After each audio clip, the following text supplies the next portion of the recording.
Welcome back to Dubsy Bricks and another episode of building the Batcave in Lego. And today we are going to be making a vehicle which is going to come out of this tunnel here. And as you can see, the tunnel is quite narrow. At its narrowest point it is 6 studs in width. So that is how wide our Batboat can be at a maximum. What we've done, we've chucked all of our black bricks on the floor there. So we're going to start having a play and seeing what we can create. And then once we've made some progress, we'll show you what we come up with. And we've come across this part here, and it's got the studs on the wrong side unfortunately, but we can just tile that off and that would be the problem solved. But it's got a nice sleek curved look to it, so I'm going to use that as the front of the hull of the boat. So I just need to find a way of connecting it the other way up, which shouldn't be too much of a problem. Just use some snot bricks and then that should do the trick nicely. We've also found the cockpit glass, which we're going to use, which is that one. So at least we've got a starting off point now, and we know what we're going to be using to build it around. So I'm going to do a little bit more, find some more bricks out, start the techniques on there, and then once we've done so, we'll check back in and show you what we've got. So we've started off by tiling the bottom of the boat here, and what we're going to do, we're going to try and connect this to the other one. Now we're going to start off by putting a plate on the boat bit, and then we're going to attach a snot brick on top of that and then join it to the other boat. So put that on there, we've got the inverted snot brick. Now we've got our other one on here. Now if we were to use another snot brick, the same as what we've got on there, we're going to have a slight alignment problem. And if I just show you what I mean by that, if I can do this one-handed. So as you can see, there's a very slight difference in the height between this part and that one, and we want it all flush.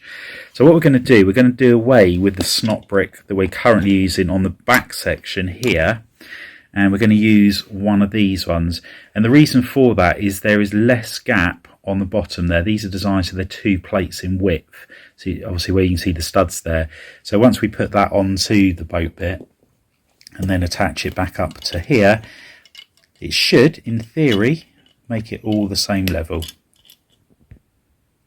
So now, as you can see, that is all at the same level, and all we need to do is put some plates on the bottom of the boat, and then we've got it all the same height. So yeah, that's the solution. That's how we're going to be joining the front and the back of the boat together. We'll put another one of these 4x6s on the end, and that'll be the total length of the boat. But yeah, we're starting to make some good progress on there.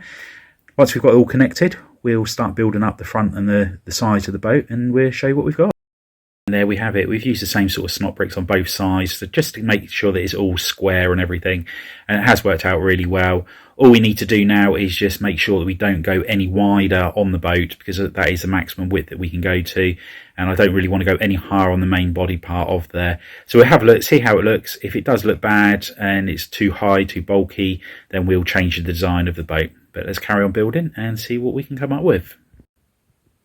So originally we were going to be using these snot bricks, and we got some inverted and the other way around, and connect them all together, and that's going to make it so it's nice and flush along the top of the boat there. However, I've just come across some brackets, and I think they're going to do the same job. So we've got the normal one where the studs are on top, and then we've got the other ones where the studs are on the bottom. And if we connect them together like that, it's doing exactly the same principle as the snot bricks are. So when we get a new base bit here for the boat, stick a plate on there, and the reason we're having to stick a plate on is if I don't, then the studs on the plate are going to knock onto that and it's not going to work. And if we put a plate on here as well, put them next to each other, and then we should, I'm going to do this one-handed again, clip it together, and hey presto, it's all the same height. And the good thing now as well is we've kept it a lot lower, and as you can see, if I put these next to each other and clip together there, you can see the difference in the height. This one on the left here is so much better. We're going to have a lot more room that we can work with on there. What I'm also thinking about doing is putting one of these slopes here on the top of the boat to give it that perfectly nice round look. But yeah, I thought I'd just show you the changes that we're making as we're going along. And it's amazing what you find just when you're rummaging through your Lego parts. But yeah, let's carry on. And the hull of the boat is coming on quite nicely. I found out a wheel arch, which is this one here, and it's working out that it's very similar in shape to the hull of the boat, so it's working out quite nicely. And as you can see, there's only a very slight difference on there. So I'm just going to put the other one on, and then I'll show you what we're going to be doing next. So as you can see, with both of them on there, it's got a nice circle, which I quite like the idea of, and then just putting something across the top of it to give it the detail. Now, just here is the wheel arch just goes over the two studs there, so I've only got a gap in the middle there of one if I want to build down into it, which is why I've put the jumper plate there, and then what I've done, I've made this section here which is going to go over the top. So we're going to be going to 5 studs width in one stage of it, but let's just pop that on there and I'll show you the next part that we're going to be doing. And there we have it. So we just put some of the curved slopes across the top of it there. It's really hard to get it to show that well due to it all being black, but it's coming on quite nicely. And we've gone 5 studs wide, obviously at the widest point there. So we're now going to go back into going down to an even number of studs. But yeah, it's just the nice finishing touch on there. And we just need to put something at the very nose of the boat to round that up as well. But yeah, I'm sure we'll change it several times before the finished version. But it's a good start. Pleased with how it's coming on so far. So the wheel arch plan was proving to be too restrictive in what we could do. And when I started trying to put different parts on here, because of the brackets I'd use, I was half a plate out. And it was, if I tried other things, I was half a plate out going height-wise. Then all of a sudden I just realised there was a simple way of just putting a bracket onto one part of the boat and a snot brick onto the other, and it lines up absolutely perfectly. And I can also then actually build sort of like an even stud, so I haven't got anything in the way now. So that is absolutely spot on the height-wise there, and I'm not restricted there. So I can put some snot bricks on the top here, and then I'll be building out from it, and I'll be on an even stud line. So yeah, it's amazing. You can sit here for ages, and I have literally been sat here for about 20 minutes trying to find a way of connecting these two. So I'm not using a half plate anywhere, and now I've finally got there. So yeah, a lot happier with how that's going along. So when I pop that on there, as you can see, we're all even on there, no half plates. And yeah, something so simple, yet it took me so long to work it out. But one of these days, we'll get there. We'll do it straight away without even having to think about it. So we're pleased with the angles that we're getting on the hull of this boat. So using plenty of different curved slopes, and got the wedge plates on there to give it a nice pointed look. However, the cockpit glass I was originally going to use is going to be way too big on there.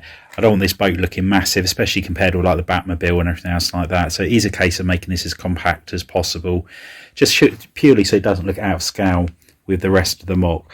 So I'm going to try and finish the length of the boat as that, and I'm probably just going to have it more of an open cockpit design. So I might put these slopes on there to get the more curves on there, so it's more sleek looking, but obviously Batman can get in and out of that. Now I'm sure that wouldn't be as the sort of his ideal boat. I'm sure I'd prefer to have a cockpit glass on there in case there's gunfire coming from above, but you know, if he's on a bat bike he hasn't got the protection, so I'm sure he doesn't mind not having it in the boat. But anyway, we'll see how we get on with it, continuing, and we'll check back in once we've made a little bit more progress. And some more progress has been made. We've put a couple of computers inside and a steering wheel, and we've also made the cockpit. So we've gone for the curved slopes and just attached it by a couple of hinges, and then gone over and we put a couple of little guns on the side there. So next up we just need to work on the back end here, build that up a little bit, and then sort an engine out for it. So yeah, we'll do those details next and see what it looks like. And there we have it. So the cockpit's now closed, and we've put an engine on the back there, which has got a couple of fins on there and a bat symbol again, which we've used on a couple of the other vehicles. So all we need to do now is work on our jet ski to go into the Batcave, and that'll be all the vehicles completed.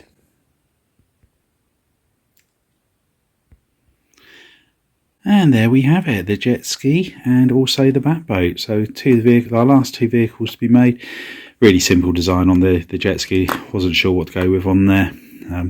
Just a couple of pictures from the Lego Batman movie, but it was just a little fun Easter egg sort of thing to go in the Batcave from the Batman Lego movie.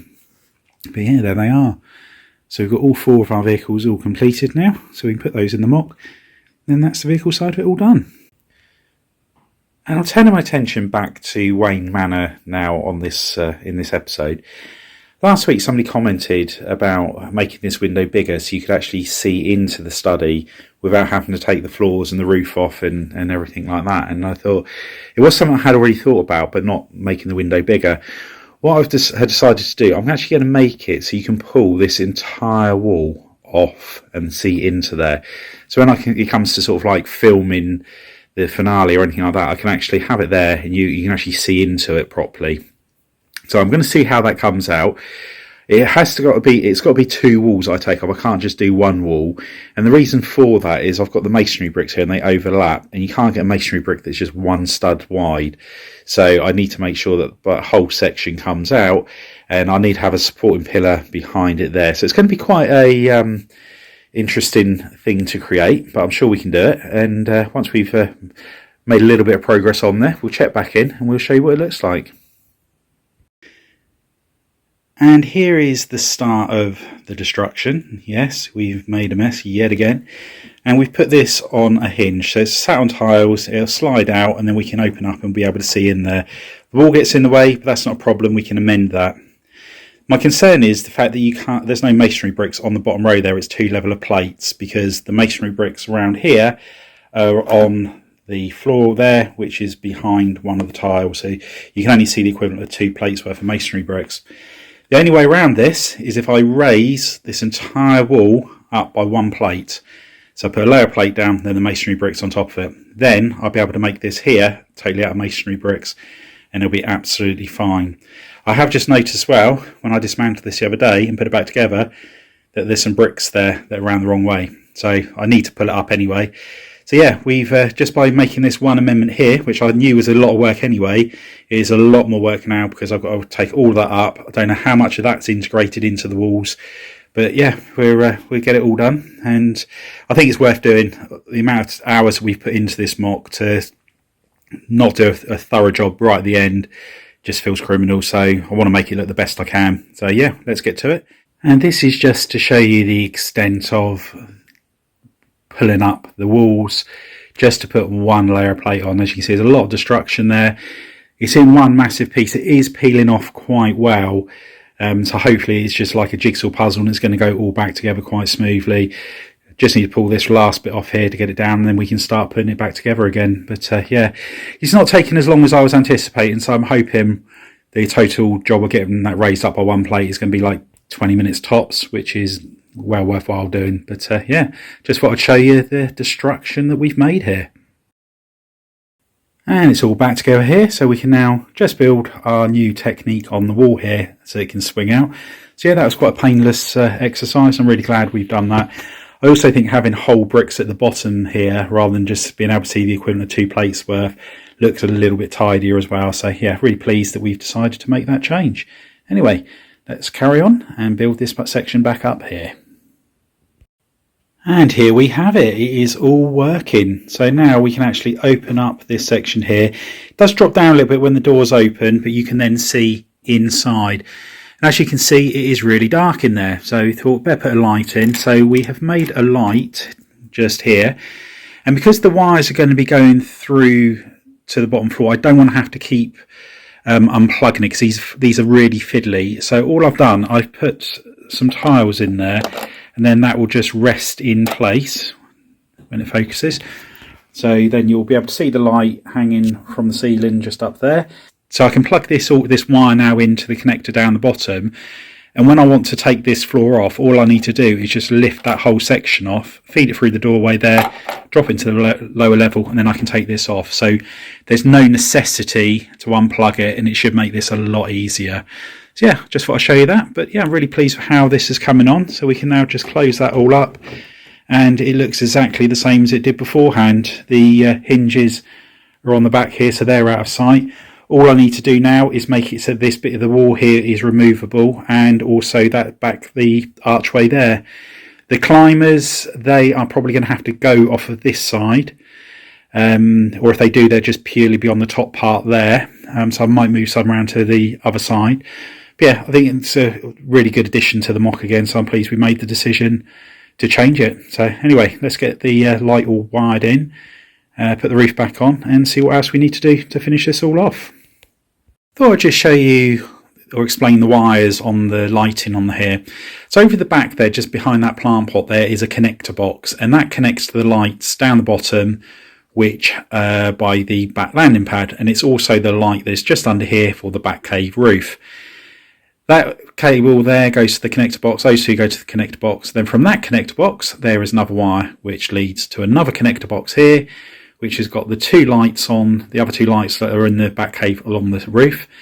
And then that connector box is connected all the way through into the house. So if we come round to the house, it then comes up through the floor to this connector box here. This connector box then has a cable that goes out there, and that's where the power supply is. Another connector cable goes to down here, which brings us to the back. That connector cable will go to another connector box, which will be the lights in the suit room, the weapons room and the computer room. Finally, there'll be another connector cable coming out of here, which will do lights down here as well. We then got the light also connected to this connector board, which we're going to feed through the roof there, and then that will take us into the study. So yeah, all quite straightforward. These are like my brick lights. They are so fiddly. I mean, obviously you can see, compared with the size of my fingers, how small those plugs are, and because of having such fat fingers, it's really difficult to try and get those plugs in there. But yeah, that's that. So let's get that roof back on, feed the light through, and I'll just check that it works, and then just so I know it's all ready for when we do the finale. So I've put a thicker pillar here, and this is just the other side of the steps that go down into what would be the rear garden on here. And I've made this section of wall here with the archway so it just comes off. And again, it's kept on just using snot bricks on there. So that's the first part that you can take off. And then this will just open up and you can now see inside. And I've put the table back in there. Just need to put I'm going to try and make a bat phone to go on there. Like in the Adam West show. But yeah, that's all goes in there quite nicely. Closes up and then we can pop that back on there. So now we've made it a lot easier for sort of like doing the cinematography at the end of it, the finale, sorry. When we want to film inside, we don't have to take the roof off and everything else, so it's a lot better like that. But yeah, just thought I'd show you what we've been doing this morning. And we've destroyed inside the Batcave now, and the reason being is this is like the really minuscule gym that's going to be in the Batcave. But I had a channel going through there where a light could be fed through one brick, and I just could not get it through there. So I've had to rip off a whole section there just purely so I can feed the light through. So yeah, more destruction. Luckily it came off in one piece, and hoping it will just clip straight back down into place once we put the light through there. But yeah, again, this is one of those things that I'm learning all the time to make sure that in future all the lights are in place before we build around it. But obviously where we didn't have the lights at that time, we weren't able to do so. But yeah, let's put the light in and hopefully we can get that all back together in one go. So the rock section's all gone on perfectly okay, and we've got the little blue light in there, so that's all good.